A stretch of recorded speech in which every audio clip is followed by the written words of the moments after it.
அதனால இந்த நீதிமன்ற தீர்ப்புகளில் இது ஒரு லீகல் ரிசர்ச் பேப்பராக நான் என்ன சொல்கிறேன்னா, இந்திய வரலாற்றிலே எவல்யூஷனரியாக லீகல் ரிசர்ச் மெத்தடில் ஒரு உச்ச நீதிமன்றம் வந்து Nagarjuna paper mills versus 1987 sub magistrate லா ஜேர்னல் கிரிமினல் லா ஜேர்னல் 2071 பேஜை நீங்கள் எடுத்து படிச்சிங்கன்னா அதை விட கிறிஸ்டல் கிளியராக நோ பீஸ் கமிட்டி மீட்டிங் கூட்டுவது என்பதே ஸ்டேட்யூட்டரி வேல்யூ கிடையாது, சட்ட ரீதியான அந்தஸ்து கிடையாது.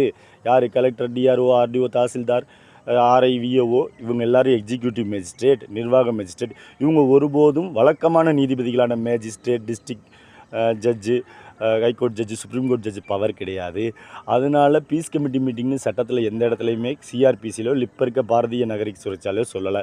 ஒருவேளை அந்த உள்ளூரில் இருக்க பப்ளிக் ட்ராங்குலிட்டின்றது நம்மளோட கான்ஸ்டியூஷனோட ஒரு முக்கியமான ஸ்பிரிட், உயிர்ப்பான விஷயம், டைரக்டிவ் பிரின்சிபல்ஸில் இருக்குது.